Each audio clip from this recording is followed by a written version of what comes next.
I didn't see this as my path, but I accepted it and said, okay, let's go ahead and do this. And so I call myself an attorney by training, but an educator by passion, because I started to realize that education was our true civil rights movement.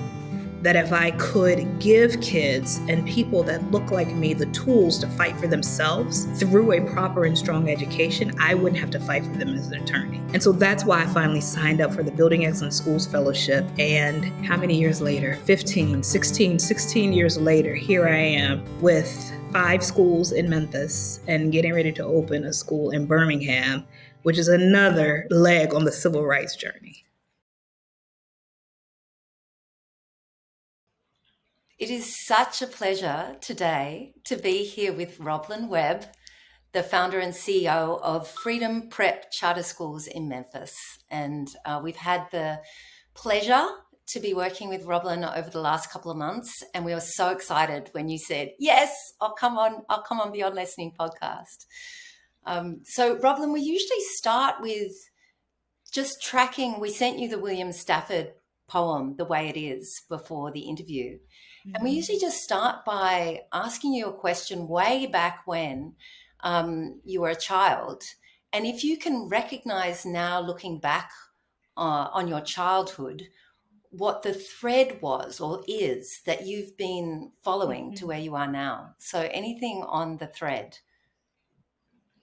For sure. Yes, it's interesting.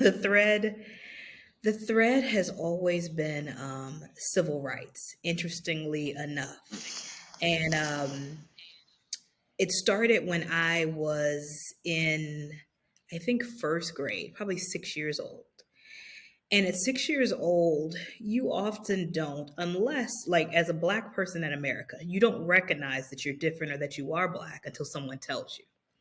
My best friend in the 6th grade, and I grew up in a small town in southern Arkansas. And so my best friend was a white girl named Kitten in the 6th grade. We played every single day together. And then one day she came to me and said that she couldn't play with me anymore because she didn't like Black people. And she said, just like some people don't like green beans, I don't like Black people. Of course, as a 6-year-old, you are totally confused. Like, what does this mean? What does this have to do with us being friends? And so, I can't even imagine the conversation my parents had to have with me at 6 years old. Like, how do you explain to this child that her friend does not want to be with her anymore just because of the color of her skin? But that started to open me up to the differences in this country between Black and whites. I didn't know it, but I was an avid reader, and so time went on. And as time went on, I would pick up books in my house. So my dad had I can't remember the exact title, but the Nat Turner book about Nat Turner's Revolution. He had Black Panther Manifesto, and he had the autobiography of Malcolm X. And it probably was somewhere around middle school where I started picking up these books and started reading more and more about what was going on with people that look like me in this country and recognizing it even more and more. And so I knew when I went to undergrad, I wanted to do something that helped Black people in this country. But in my head, I just wanted to make enough money to help Black people causes. I didn't think I actually wanted to get my hands dirty and to do the dirty work. I knew I wanted to help and I wanted to be a civil rights person, but I was like, I'm going to be a pediatrician. I'm going to be a doctor because those people make a lot of money and I can contribute those causes back to civil rights issues. But as fate, the universe, and God would have it, that was not my path. And so I didn't fail, but got close to failing some of my science classes in college, but fell in love with Toni Morrison as an author. And again, of course, if you know Toni Morrison, her genre is slavery, post-slavery reconstruction, civil rights. So I fell in love with Toni Morrison. I would stay up all night reading her books. And then I discovered the major urban studies that allowed me to take the classes that aligned more to my interest and my passion. Again, not really knowing necessarily what I was going to do, but knowing that this was something that I was really interested in. Clearly, biochemistry was something I was not interested in, and it was not my path in the least bit. And so then the last kind of step that happened for me that kind of got me closer to the path was I went to my sociology professor, Dr. McGowan, I think was his name. And I love Dr. McGowan. I went to college in Memphis Born and raised in the South, always in the South. Dr. McGowan was from New York, and so he had a different kind of swag and style to him. And I said to him, I was thinking about going to law school or to grad school in sociology. And he was the chair of the sociology department. He's like, go to law school. And I was like, why would I go to law? He said, he said something to the effect of, you have more, or you have more to do, or I can't remember exactly. And of course, you rewrite history in your head. But either way, he said, there's more for you in law school than there is in grad school in sociology. And so that's kind of what sent me on my path to law school. And I wanted to do civil rights. But that changed as well. Should I keep going on the story, or do you want me to kind of pause here? Oh, there's so much in there. Keep going. Keep Keep going. going. Keep going. There's a lot. There's a lot, Keep right? going. So It's all here. okay. It's all here. All right. So I left. So I went to undergrad, like I said, in Memphis. I went to Rhodes College, which was also an interesting dynamic because Rhodes is a small private liberal arts school. And at the time, Rhodes had probably around 1,300 students. And in my incoming class, when I came in, there may have been 10 students of color, Black students. Well, let me clarify. Students of African descent. There was one student that was an immigrant from Nigeria, and then the rest of us, and there were 10 out of a class of probably around 300. So we'll also experience some interesting race dynamics in college. And I do remember when I graduated, I remember walking across the stage and putting my fist up. And so I was like, all right, okay. I know I was born, revolutionary was in my blood in some capacity. It's just, what was I going to do with that? I left Memphis and went to law school at Rutgers in New Jersey. I said when I got to, and it was between Rutgers or Howard. And I couldn't afford Howard. I wanted to go to Howard, particularly because I had been at Rhodes, and Rhodes was a very white environment, totally different, totally just a different background in general. Like when I got to Rhodes, there were students that were driving Mercedes-Benz and BMWs, like undergrad. And I was pulling up barely in my raggedy Mitsubishi Mirage. And so I saw not only like race differences, but also socioeconomic differences were really stark at Rhodes. Left, went to Rutgers, Camden, New Jersey, which again is pretty interesting town, interesting dynamic because it was at the time, I think the poorest city in America and one of the toughest in terms of crime. And the irony is I am from Camden, Arkansas. So I moved from Camden, Arkansas to Camden, New Jersey. When I got to Rutgers and I got to New Jersey, at first I hated it because it was night and day, culture shock for me, of course. I often tell people I had never met a person of Dominican descent until I moved to New Jersey. That's how unexposed I was coming from the South and in a small town. But it was eye-opening for me and I fell in love with it. And I swore at that moment, 1999, 2000, I was never moving back down South.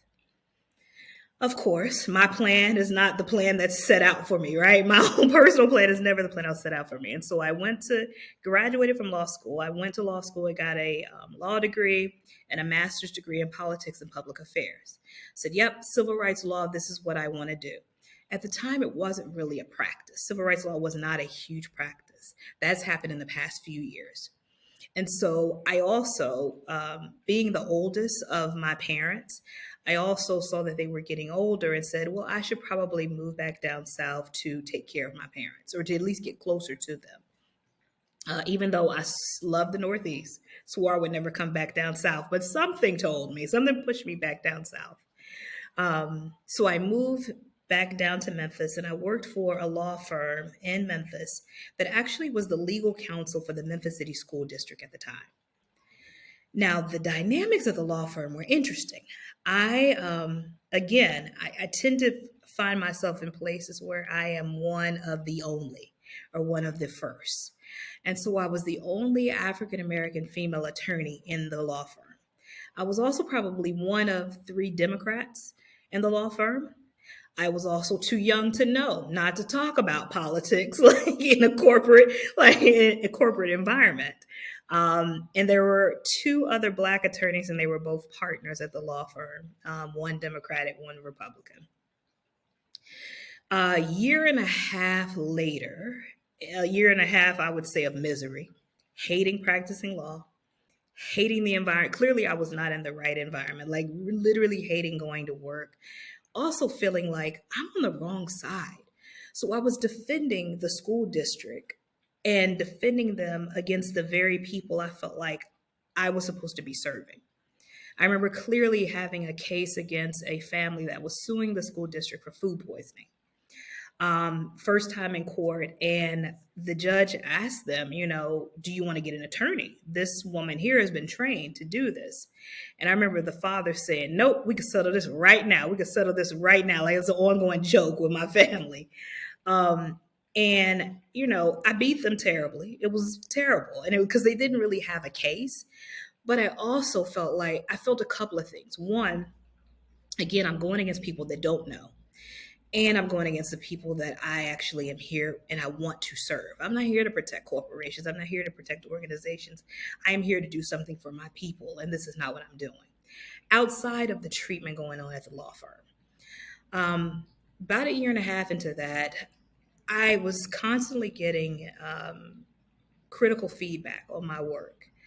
The attorneys were saying a lot of different things. And I remember going to one of the Black partners, and saying, can you look at this motion? Can you look at this brief that I drafted? I really need your help. I keep getting negative feedback. And he passed it back to me and said, I said, well, what can I do? What can I do to improve my standing here? He passed it back to me and said, you should just go to lunch with them more. And so in that moment, it was a realization that it wasn't necessarily my work, because you start to question your work, you question your intelligence, you question your competence when you're constantly getting hit.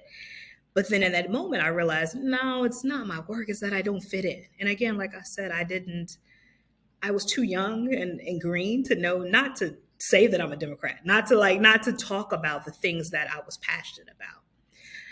And so probably a few weeks after that, I had two partners come and sit down at my desk and say, it's just not the right fit. Your last day is going to be Friday. And that was maybe on a Monday. And they wanted my last day to be Friday. At the moment, it stung. I probably went to my car and cried. And then it was a wash of relief over me. It was the biggest relief that I had. It was like, oh my God, they've released me from something that was clear. They were right. It was not the right fit. But it was a learning experience to actually launch me on my path of what I actually really needed to do. And it was ironic that I was doing some of the legal work for the Memphis City School District, because then that led me into education.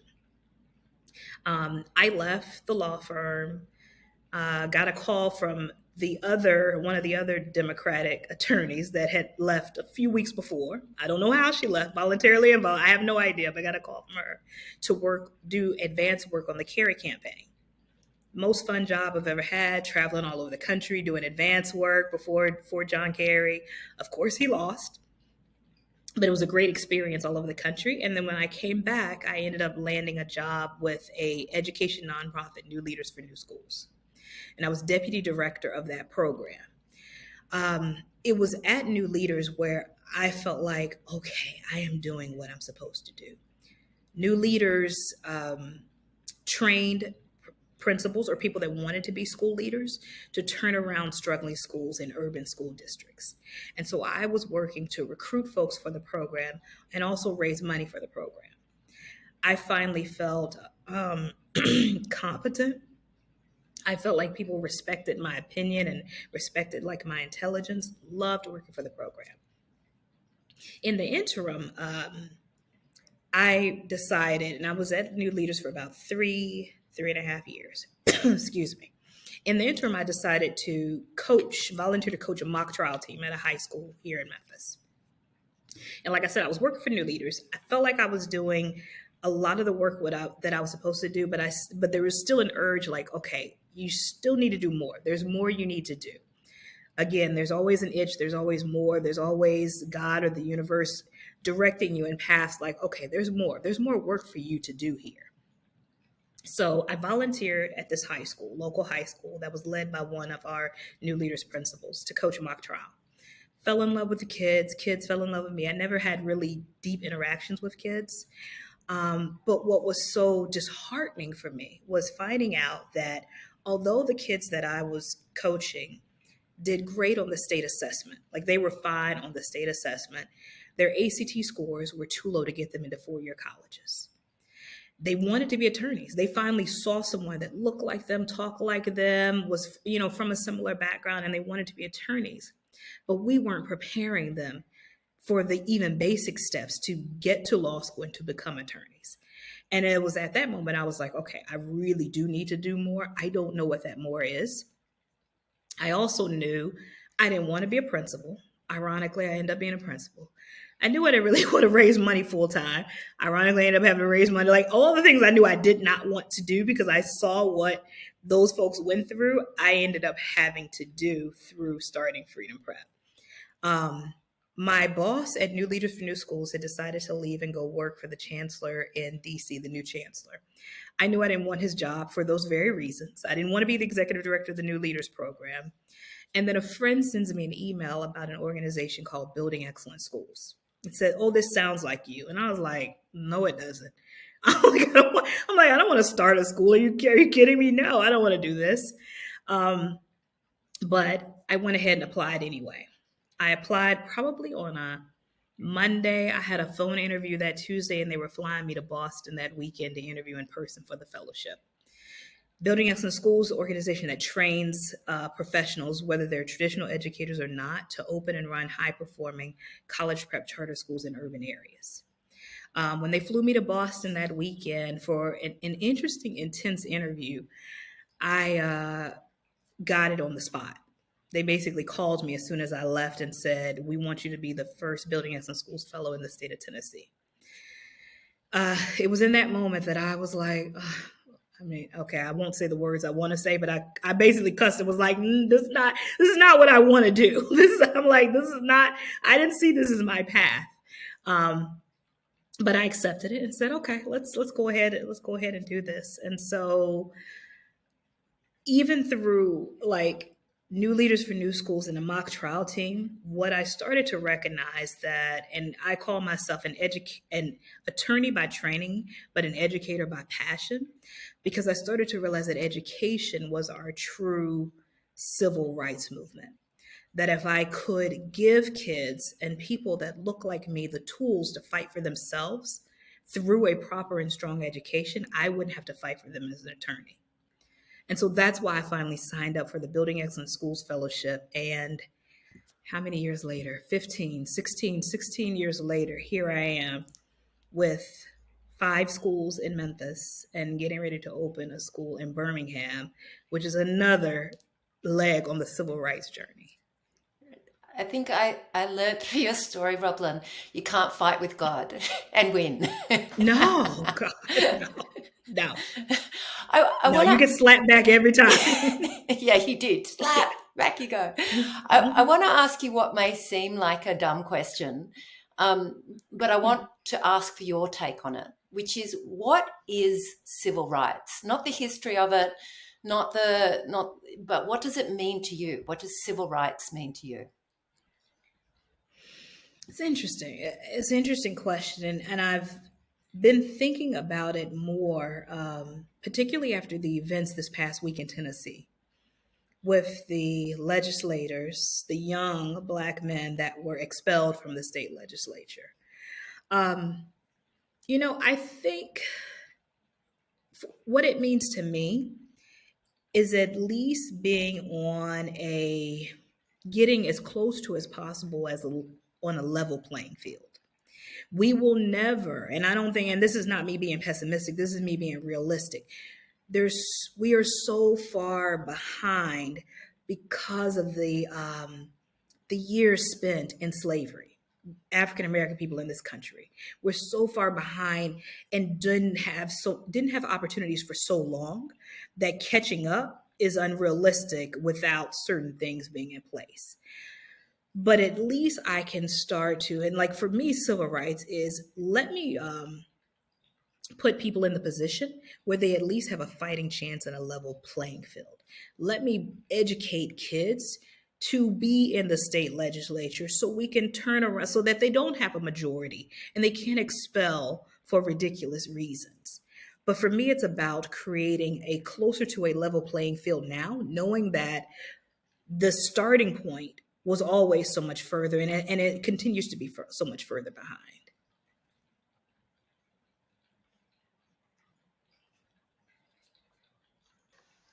I just, in the privilege of being able to sit back and listen to your story and not have to think of the next question, the question about following a thread and starting with the revolutionaries, the people that we would think of as the revolutionaries, Malcolm X, Nat Turner, and you waving your fist at graduation. I think it was a graduation. You said throwing your fist up in the air, and finding your own revolutionary path. And I could see that in the work that we did in person together. That spirit of that mission-driven spirit that you lead people forward with feels just completely coherent with the people that inspired you as a young person in our world that, with all its complexity and there's so many paths to revolution and change. And I just wanted to witness that back.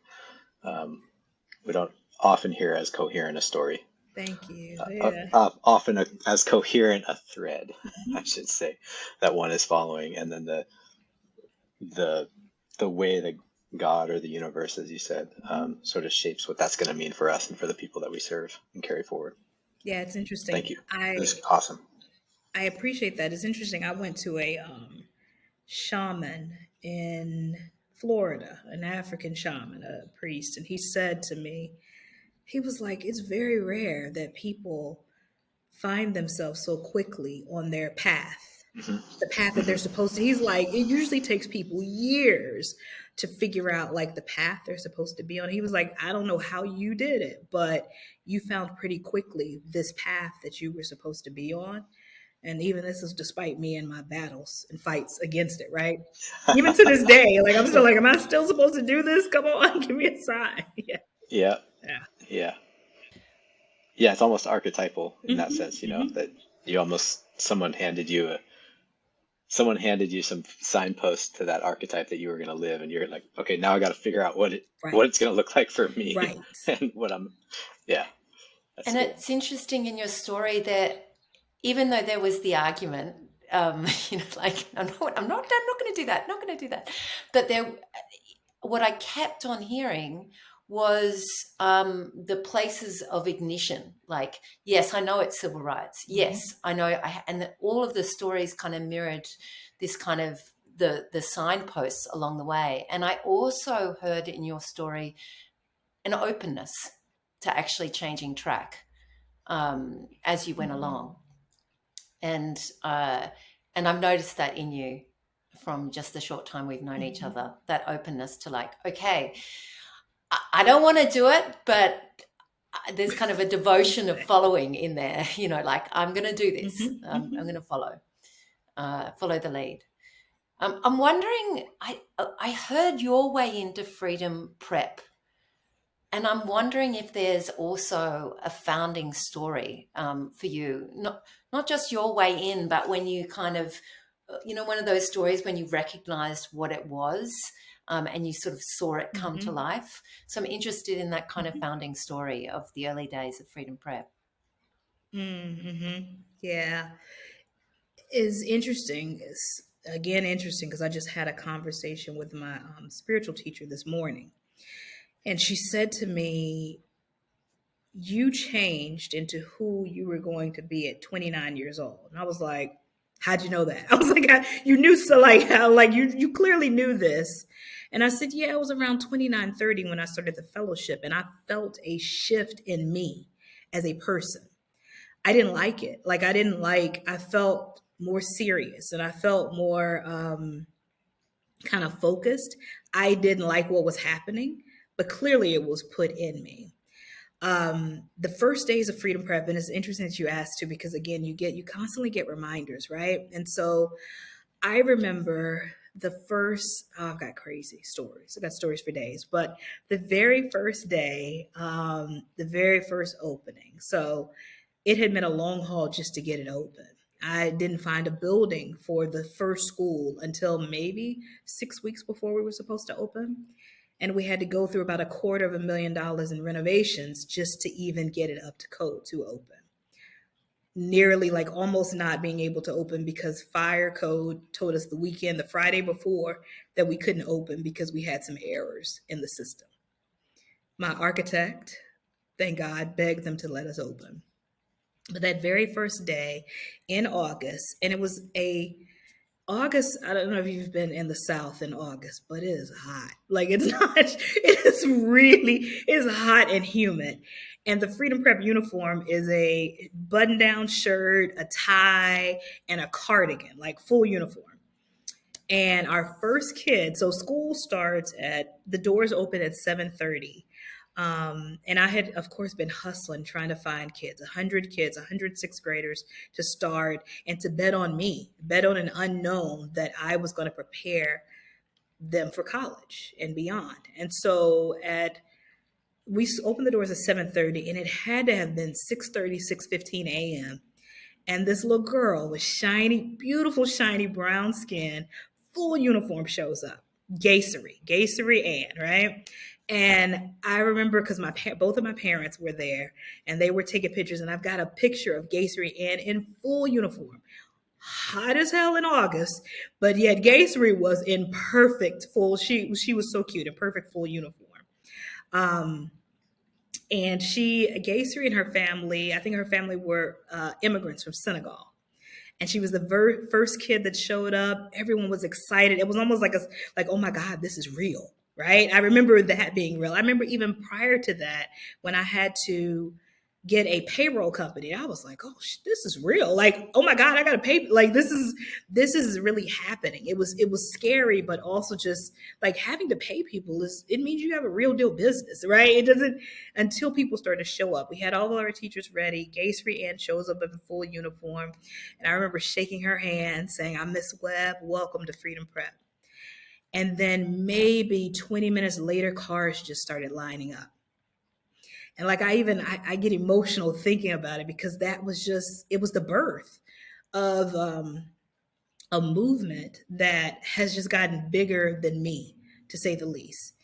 And I get reminders, despite the stress, despite, everything that goes on, because schools are living organisms that have all the issues that living organisms have. But despite the stress, I get reminders of that very first day and that birth. A couple of weeks ago, we had a job fair, and this tall guy showed up. I was like, this guy looks really familiar, super tall guy. And he's like, I remember, he was like, hey, Ms. Webb. And I'm like, Ms. Webb. He's like, I'm Gaysery's brother. So Gaysery's older brother used to drop them off, Gaysery and her little sister at school every day. And so he shows up at the hiring fair. And then I was like, oh, how is Gaysery? Show me pictures. He said, oh, she's a nurse at Le Bonheur. And I was like, oh my God. I'm like, this is, I don't have children of my own, but I raised these kids. I raised these kids to fulfill the dream that I saw a while back. Didn't know what that dream would look like. But Gaysery is a nurse at Le Bonheur. I get another email I got a Facebook message from a parent maybe about a month ago. And this was during a really rough time. And the Facebook message said that Bria, who was another one of our sixth grade founding kids, is graduating from Vanderbilt Law School, and they want me to speak at her graduation. I was like, okay, this is why I do this work. Because guess what? Bria's going to be a lawyer. Bria may become a judge. Bria may be that person that makes the decision to change the Tennessee legislature one day for Black people. And so that Black people actually have that equal and that level playing field. And so kind of from those small sparks and those moments, and mind you, Bria nor Gaysery graduated from Freedom Prep because we didn't have a high school when they got to 8th grade. We paused a year and then started a high school. But despite that, they remember that very first day in 6th grade in 2000, oh my God, when was that? 2009, showing up as 11 and 12. And I still have pictures of them in their uniform. I have pictures of them in their college t-shirts, but they remember that, and their families remember that impact on them. And they will continue to carry that torch of civil rights through changing society. So for me, I've never been the loud, like despite the fist and all, I was also in college, right? But I've never been the loud, like rah rah rah revolution. I'm not the person out there protesting. That's just not my style. What I am though is the subtle civil rights person, the one that's like, okay, we need to change the system. We can change the revolutionaries and the people that protest change moments. I'm trying to change the system for Black people in this country. I feel like we need a long pause after that. It's an honor to be with you because you are doing it. And I people might not be able to see me, but I'm moved by your story and by the story of Freedom Prep. So thank you. And those beginnings. Thank you. And I kept on wondering, what is it? What are the principles that carry that movement forward for those, for those kids? There's the opportunity of creating the space, which has all of its difficulties, as we just heard. But what what have you learned through the journey? What have you seen through the journey that are the things that really kind of support that journey that you're talking about? It's so interesting you ask me all these questions that have shown up just recently, like with everything in Freedom Prep. And some of these things were somewhat lost during the pandemic, and I'm working to bring them back.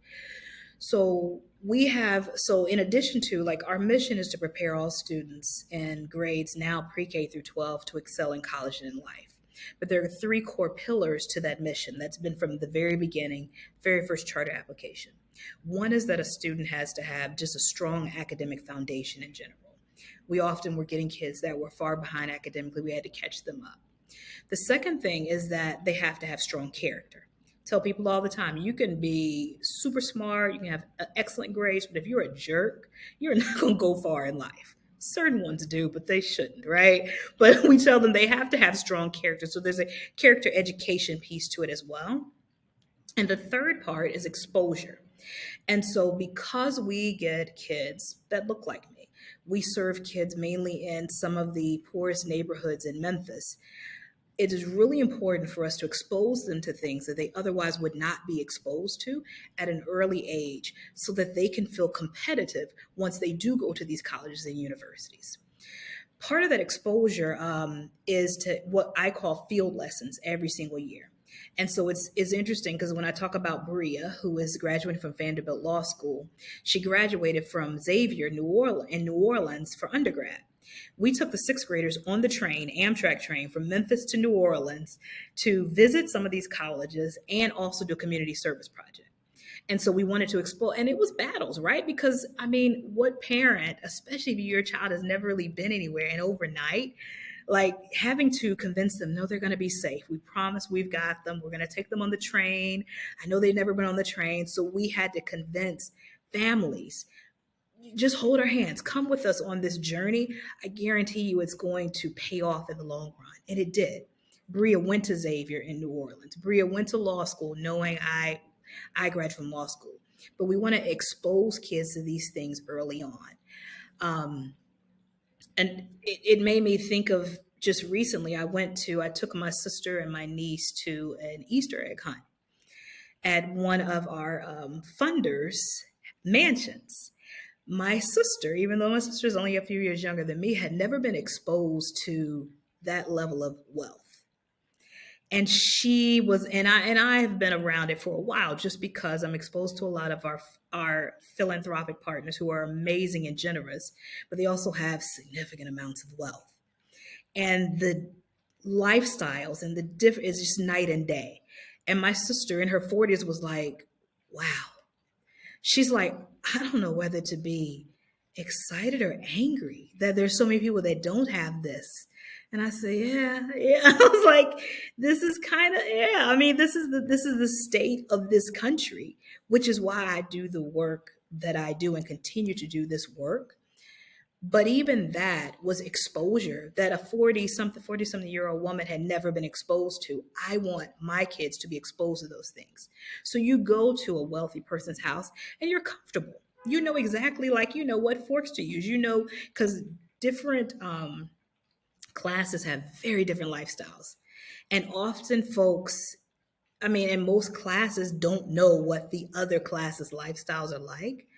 I want my kids to be exposed to every single layer, to know exactly anywhere they go, they feel comfortable and they can have conversations. And that's kind of that exposure pillar that we always have for kids. And I've seen it wholeheartedly. And I even see it now in the kids that have graduated from Freedom Prep.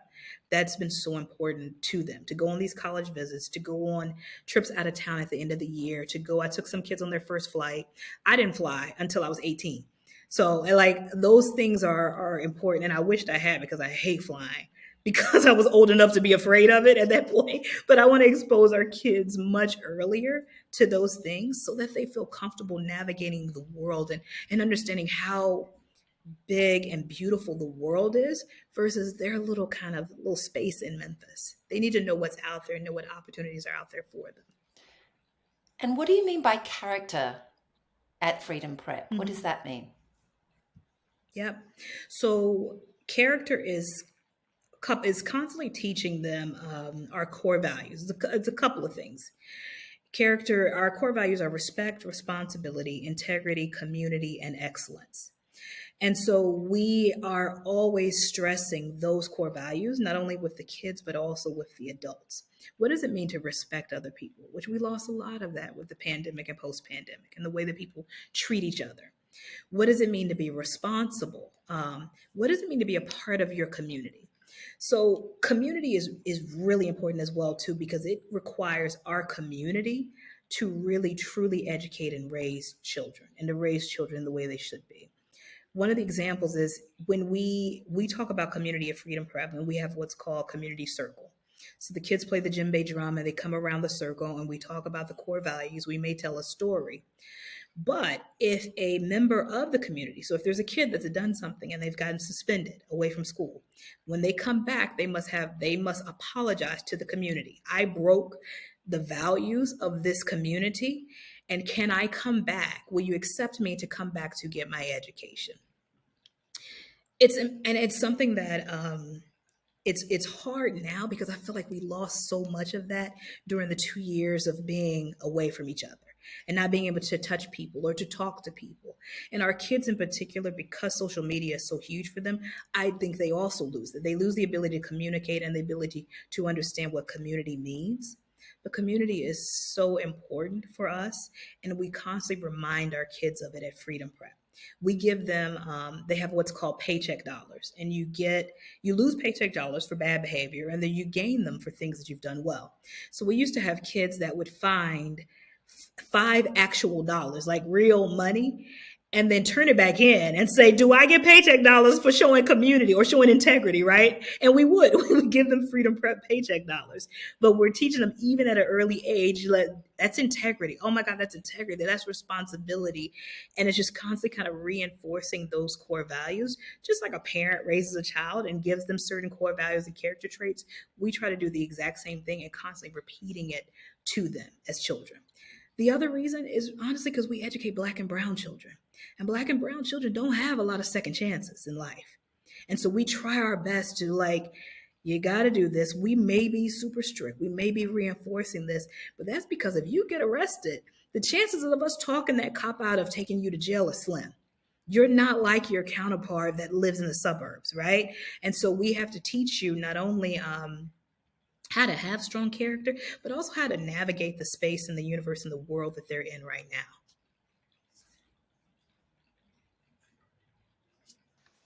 I've been sitting with this question since you talked about the philanthropic partners and the huge splits that exist in this country. And as someone who has to, and also what it feeds into what you just said, or fits with what you just said too. There's this, potentially reinforcing a system that doesn't give second chances to Black and brown folks, but also recognizing that that's the reality right now, or that's the reality that we're living in, and we're creating something different, but it's going to take a long time for those trees to bear fruit, right? I mean, hopefully not, but it may.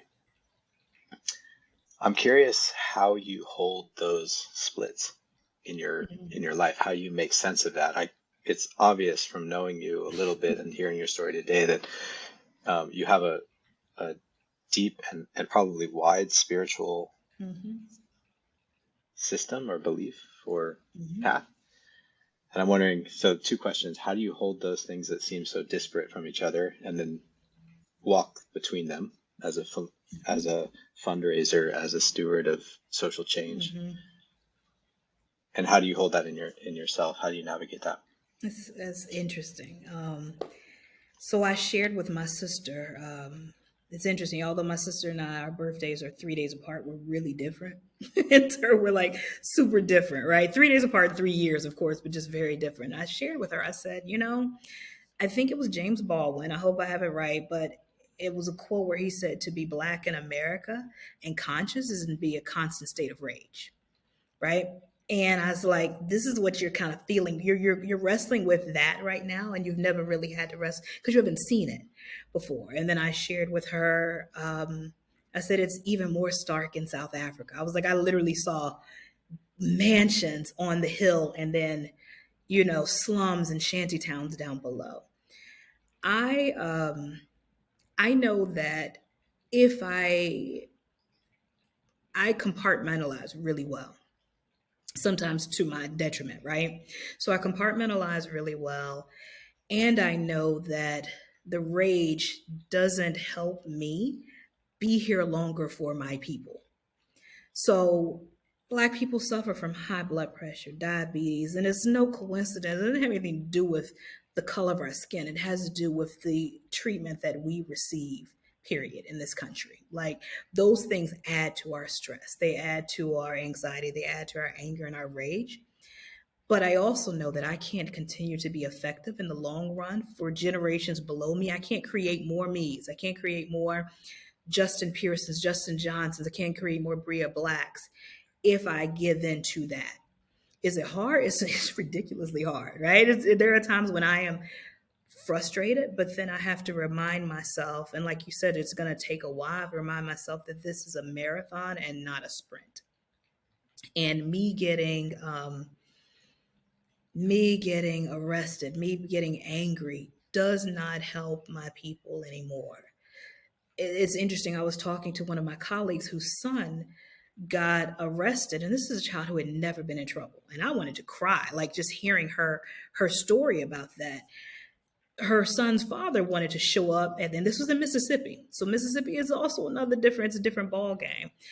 And her son's father wanted to show up and go off and stand on top. I said, me too. I would have been there standing on top, because there are times like when it's family, and I'm like, I would have been there standing on top of the table. She said, if I had done that, he'd still be arrested.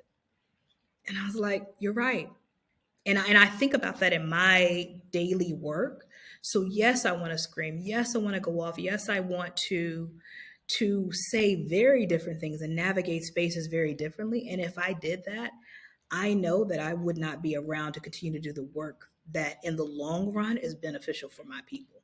So I think that's how I kind of think about it. I compartmentalize like, yep, I got to do this. I got to do this. I know that I don't come across outwardly as like rage, rage, rage. And I'm not normally, because, stress kills you, takes you out. But I also purposely keep it at a level because I need to. It's like folks say, we got to have a seat at the table. I need to have a seat at the table. I know that I was put here to do certain things, and that if I acted in certain ways that I want to act sometimes, I wouldn't be around in a multiple ways to do those things that I was put here to do. Where do you get the strength to hold all of that, like to feel that, and Yeah. also and then stay with, like, where does that come from for you? It's got to come from my ancestors. Like it's got like that's the Yeah. only. It's got to come from God or my ancestors. Like I think about. I have to, and in my office, and you all can't see it, is a wall of like all these schoolhouses and black and white pictures of schoolhouses and black folks before. And I, read over the break the book Kindred. And so I often have to kind of call on them. You all went through so much more. Like I haven't had to shed blood for this movement. And I don't know that would I shed blood for this movement, but they did. And so when I think about that, I'm like, okay, this is nothing compared to what they've been through. And they put me in this position and they keep giving me the strength. I always have to call on them. Give me the strength, give me the words, give me the courage to do what I need to do in this circumstance. Give me the right words to say in this instance, because I'm not done. You'll let me know when I'm done. Okay, I'm not done now. Even when I'm on a plane and it's turbulent, I'm like, Lord, am I done? I know I'm not done, so we're gonna be okay, right? I'm like, okay, all right, I know I'm not done. So I'm not done with this work. And so I have to call on them. And they have, I mean, I just think about it. There is a quote, and I can't remember where it comes from, but it was basically like, we are the ones that survived. And so, from the Middle Passage, the people that I serve, my blood, my stock, are the people that actually survive that. To survive coming across the waters during those times and those awful circumstances. So, the strength that is in my blood, that's running through my veins, is unreal. And I have to remind myself and think about that all the time during the really tough times. Like, we are the ones that actually survived that. My people survived so much, even once they got to this country. My grandmother, who was a I mean, firestorm, little woman, maybe 5 feet tall. And I remember hearing stories about her cussing out white men.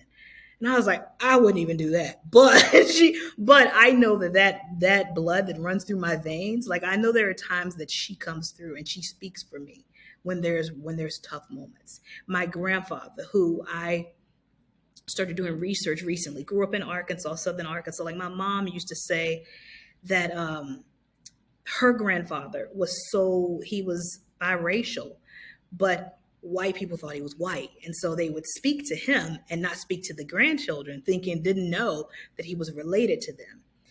I think about how they had to navigate the world, and it's a no brainer to discipline myself to do the things that I have to do despite the hard times, because of what they did and how they set up the space for me to even be here to do the work that I do.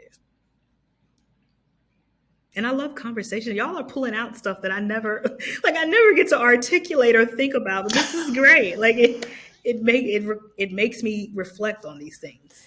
I, I'm really struck. We do a lot of soul work with people, who are coming into awakening their, it goes back to the shaman, awakening their sense of, what's my piece of the puzzle, what's my work to do. And I would have to agree with that shaman. Yours is very strong in you. There's a very strong sense in you of, yeah, this is my piece. This is my piece of the puzzle to do. This is my, and I'm going to do it. And yeah, I'm going to hate it sometimes. I'm going to like it sometimes, and I'm going to do it because it's my contribution to what is. And I wonder if you were to categorize, and I have this assumption that I was thinking of you describing the founding of Freedom Prep, and you described it like a birth, and I have this assumption that after we birth an idea and it manifests, it does have its own life and it has its own soul, if you would like. And if you were to describe the soul of Freedom Prep and its evolution, is there anything that comes up for you in that? So I would say that right now the soul of Freedom Prep is kind of like a teenager. We're trying to figure out like what, and it's because it was hit with the pandemic in its like middle school years, if I think about it as a person or as a child. And so now it has come out of that with a lot of damage, to be frank. Like there have been a lot of people that have left the organization. There's been a lot of changes. There's been a shift to just the personality and the way that we even work nowadays. And so as an organization, I think we're a teenager finding our way in space again and what we're going to put our footing down on. So there's so many foundational things that we did before in terms of like uniform, the way that kids came in, certain cultural things, even things like cell phones, that those things need to shift. There's also things that we need. There's more that we need to provide for families. Like before, we were like college prep, math, literacy, this and that. No, we've got to provide much more to families, and we have to figure out a way to do those things. And so we're kind of like a teenager evolving into who we're going to become. The soul is evolving into who it's going to become as an adult. But it's definitely going through the acne. Like we get some acne and all types of like craziness as a teenager now. I think it's not many people that have been here from beginning or even 10 plus years, but even those folks, including me, I call myself a dinosaur in the work, had some kind of growth pains on, okay, I have to change this. Or I'm not, like I kept saying, no, no, no, it always worked. Why would we not keep doing this? No, that doesn't make sense. It doesn't make sense nowadays. It really didn't make sense before the pandemic, but the pandemic exposed weaknesses and exposed way it forced people to either grow or die, right? And so we've taken the path of we've got to grow. This organization has got to continue, and so we have to shift. And the soul has to evolve into doing different things for families and for our work. Birmingham was part of kind of that evolution prior to the pandemic. The way that we approach Alabama and Birmingham is looking a little bit different because of that. And so it's definitely evolved over the years to be much more than just a college prep organization for kids. Yeah, I mean, I think we talked about this when we were together. I just noticed as I look at the education system after the pandemic, how because of the break in the way things were, how it's everything is up in the air. I think I was reading the stats the other day that, this around kids going to school, like having leave. It's like okay to have leave. I mean, we were all off, So I'm wondering, what do you see as the greatest challenge? Like as you're wrestling and Freedom Prep is wrestling with it, what are the challenges in the education system? What do you Mm-hmm. see in terms of like how is that growth shaping or not? Yeah, the biggest challenge for us is so prior to the pandemic, our kids were already behind. Not to the fault of their own, and actually not to the fault of the hardworking educators that educated them. It's just they started out behind. I notice early childhood, if you have educated parents or educated people around you, you speak very differently to your child. Like I speak to my 2 year old niece very intentionally, and I use words intentionally on purpose. That is different, is very different, and unfortunately, the children that we serve. So our kids are showing up in kindergarten even far behind. The pandemic shot us back even more years. And then you have that, and you have I'll just call it, because I'm an employer and employers are like bad words now, but I'll call it a different way that people are approaching work. And so we're dealing with, we probably should be working even harder to get our kids where we need to be, but the adults are unwilling to do that. And I haven't figured out the answer to it. I don't know what the answer is. I don't know what the balance is. There has to be some balance. But what's disheartening for me is so many people that have decided to just, it's about me. I got to take care of me. And what it does is it leaves an entire generation of kids poorly undereducated because of it. And so to me, the biggest challenge is like the amount of work is not the challenge. It's the adults willing to do what it really truly takes. And we can't do that behind computer screens. As much as I would love for like, we found that out during the pandemic, virtual learning did not work for us at all. Like, and as much as I would love for us to be able to, and for adults to be able to have that balance, I understand it fully. I have not had that balance. I'm working to seek that balance in my life, but we can't get kids the way that education is structured right now, 180 days of school, this amount of time in school. That is not enough time for where our kids are now for me to truly say to a parent, yep, you put your child in Freedom Prep here, you don't have to worry about another school to college. That was true years before the pandemic. It was true when I first started Freedom Prep. We could get them there. We worked incredibly hard. It's not necessarily true now, and there has to be a middle ground. I don't know if it's bots, I don't know what it is, but there has to be something to where we can have the adults. The adults have balance, but we also have the adults work hard enough to get the kids where they need to be. I don't know if this is going to be possible to answer for you. Okay. Like I'm asking this thinking, could I answer this question, Mm, even in my own perspective? But you spoke so eloquently about the where you see the soul and the evolution of freedom prep right now and what's hindered it and how you're going to continue to develop. I'm curious about either whatever feels most alive for you, the educational system in this country, in the United States. Like where's the soul of education right now? Or where's the mm, soul of the country on that spectrum? You know, and I think mhm, mhm. maybe speaking to education will speak directly to the bigger picture because it's so central Yeah. to how we form identity, how we develop values, shared Mm. values. So yeah, I'd love for you to maybe it'll be super easy for you. It's, If not, I'm sorry for throwing it out there. I mean, I don't know, to be honest. Like I hate to be the, and it's not necessarily pessimist, but it feels like the soul is lost to an extent, right? And it Mm, feels like we are. It's kind of like someone that goes to the doctor. They don't know what's wrong with them, and the doctor's like, "Take this, take." They're just throwing things at the problem yeah. without going to the core of what's really happening. And I think that's what's I see that happening. Teachers and educators are asking for more money. They've always needed to be paid more money. I'm not certain that's the answer, to be honest. Like, I think that there's some fundamental core things that need to be changed and things that people aren't talking about.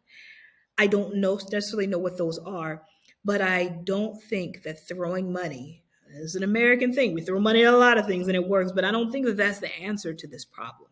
This is a systemic problem that existed prior to the pandemic. The pandemic opened up the wounds more, and you've got a lot more complexities.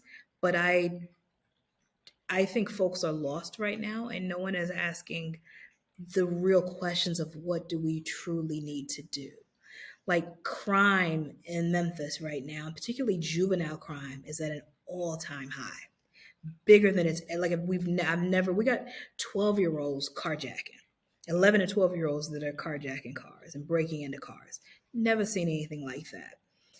There is a solution to that, but no one is everyone either goes to, well, they need to be locked up like adults. That doesn't really solve the problem. It just takes them kind of off the streets, right? What is the core of the problem? And I don't think we've really asked ourselves, what is the core of the problem in education? Is it that we're asking teachers to do much? Yeah, we are absolutely asking teachers and educators to do too much. We have to be everything for everybody. Maybe the answer is there are far more organizations that partner on a daily basis in schools. We have so many education adjacent organizations. That's what I like to call it, education adjacent. Like they're going to touch us a little bit, but they're not going to be in the school day to day. They may be that they got to come in closer and they have to touch us much, much more often. There's a lot of consultants, a lot of people that want to tell us what to do, but they're not on the front lines. I don't, even if you paid educators like corporate America, this work would still be ridiculously hard for you as a human being.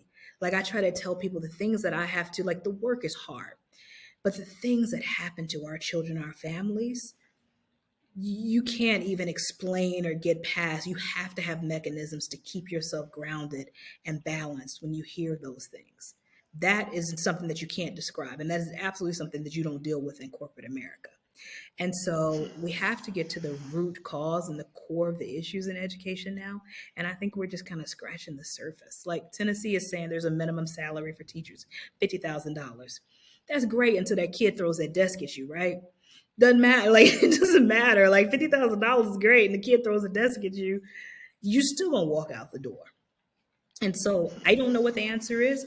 I do feel like though no one is asking the right questions and no one is trying to get to the root cause and the core of what's wrong with our education system as is. And why are other countries excelling and not seeming to have been bothered by the pandemic, right? But in America, we have been hit. It was like an atomic bomb went off in education. Every other industry has recovered to an extent. They're still kind of struggling to in some ways, but education is still not recovered, and folks are begging people to stay in it. I don't know if that answered your question or not, but Yeah, you know, absolutely, absolutely. But and you said nobody's asking the questions, but you did. sort So of. Yeah. how did how if you took that another or you started to if you were to take that another step, like obviously you're not not claiming that you're speaking for Hmm. everyone in education, but what do you think are some of the core problems or Hmm. yeah, Um, like if you were just to put you on the spot here, but I'm really curious from your perspective. Poverty and mental health. I think those are the two biggest things. No one has solved either, but I also think we have been again just throwing spaghetti on the wall and seeing what sticks versus actually really digging deep into what's happening. Like, why are kids not going to school? Why are parents opting out of kids going to school? Why are parents dropping them off late? Why are kids coming in so far behind?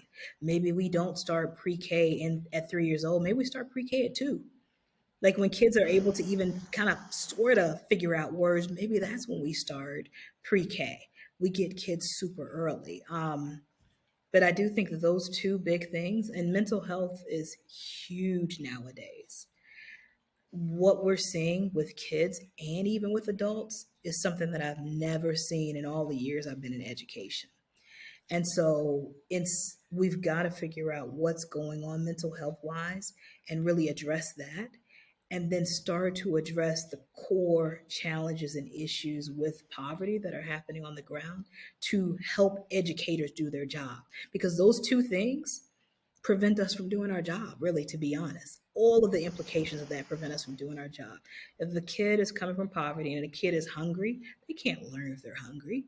And so then by the time we feed them, they'll have missed half an hour of the lesson.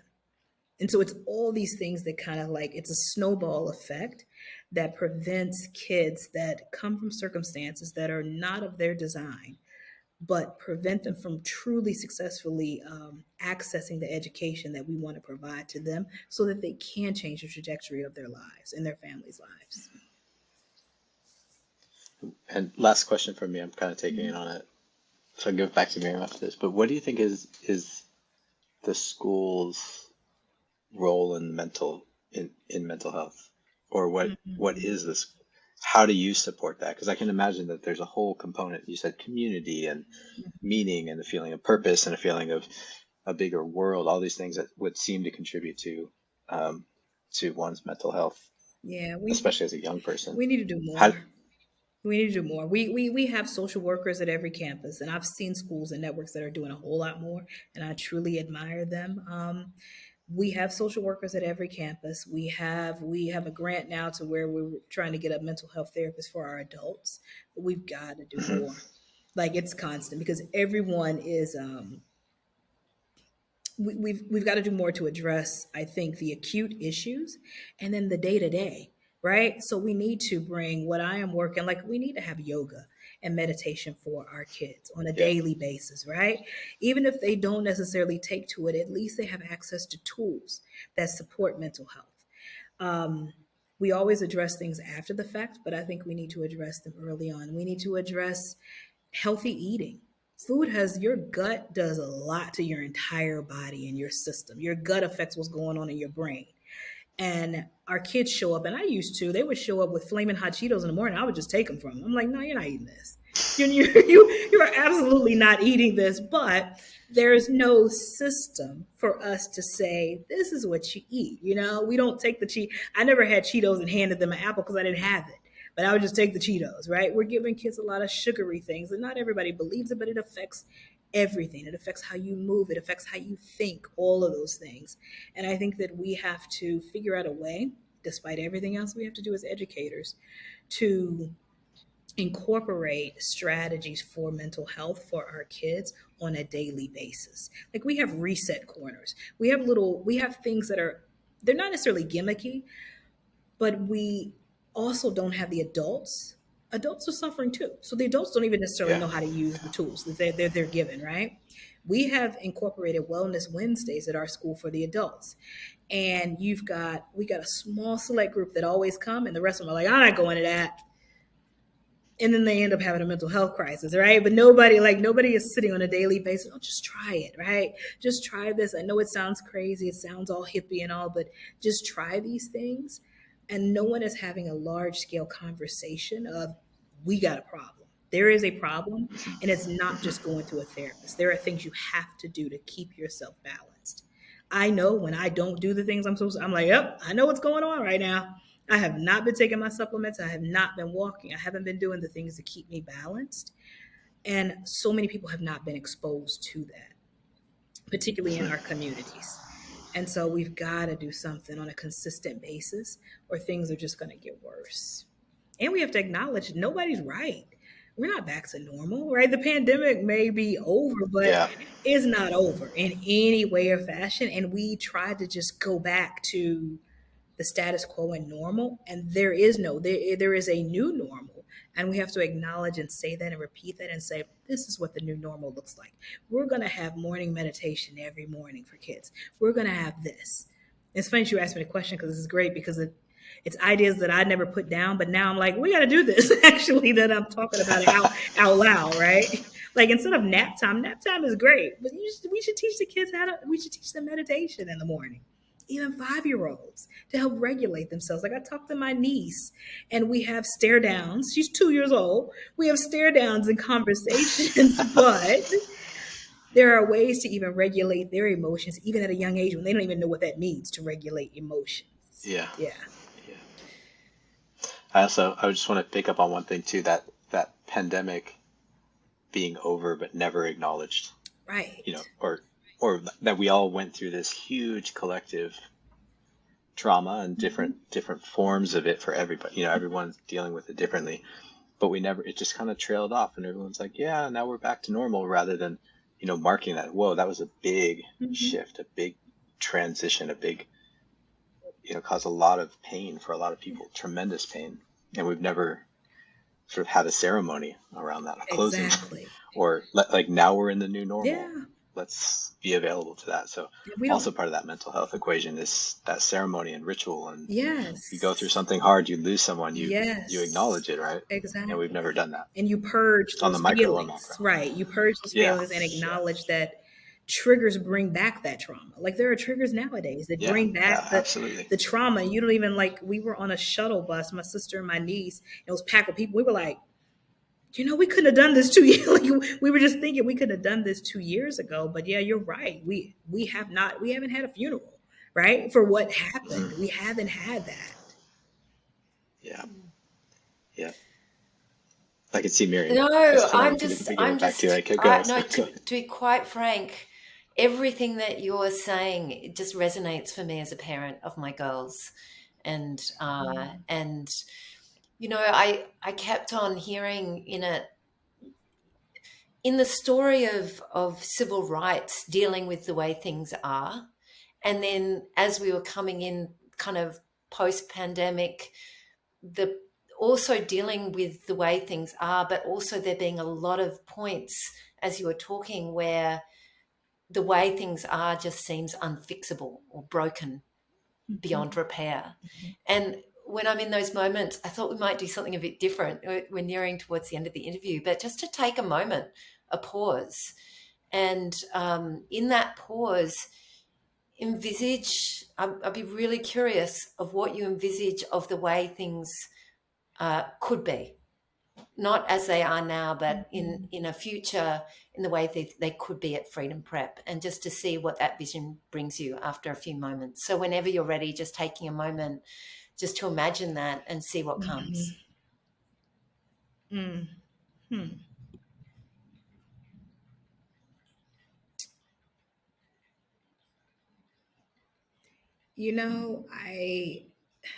you said at Freedom Prep, what it could be in the future.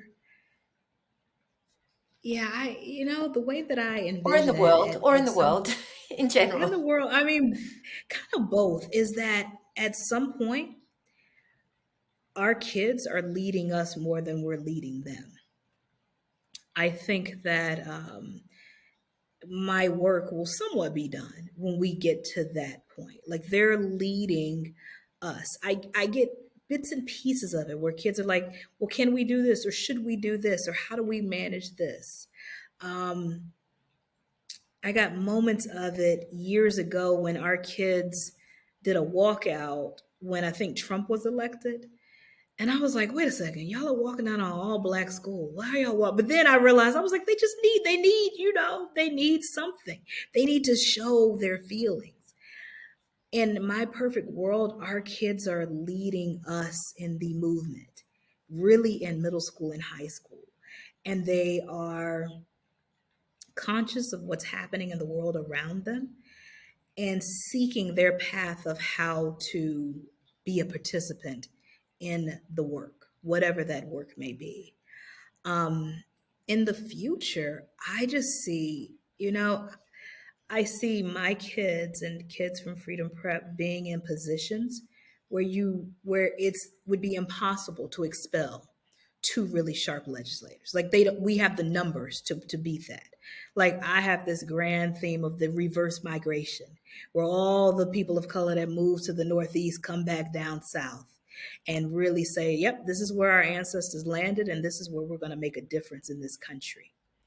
You see bits and pieces and pockets of it, but I don't think that we don't truly recognize the power that we have in our history, our background, what's in our DNA, and really in our numbers. If we look at the numbers, I see my kids being judges. I see them being head of police departments. And so that they are able to, the fact that in the Tyree Nichols case, the cops got indicted so quickly was because of the Black woman police chief.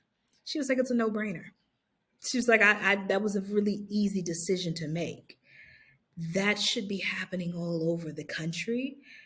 And it can be if I send enough kids out in this world that have the option to go to college, that have the education to do what they want to do in life. But that's the way that I'm an Aquarius. We want to save the world, right? We know we can't, but that's our everyday mission is like, we got to save the world. And so in my mind, I've got to get my people on a level playing field. So at least we have a fighting chance. Pearson and Justin had no fighting chance. They didn't have a majority. The rest of Tennessee, even though Memphis is probably one of the blackest cities in America, the rest of Tennessee is not. And they didn't have a chance in terms of numbers and what those numbers wanted to do. That could change the more we educate kids at Freedom Prep and allow them to move to East Tennessee and become senators and become legislators and become mayors of those towns. And so that's kind of where I see it. I see our kids leading us because I might look young, but I know that my time is limited in the amount of work that I can do. And so I need more kids, multiple versions of kids like me and with this passion and fire to continue on the work and the way that they see that they should continue on the work. Picture I have in my head is the kids from Freedom Prep. I kind of had this picture of what was the US, and then these kids kind of standing up in the different places with very like straight backs Yeah. and open hearts, and in that, being able to actually lead with the character and heart, devotion and surrender. I will say that we've learned through hearing your story today. It's such an honor to know you, and such an honor to hear your story today. Thank you so much. Thank you all so much. Really appreciate it.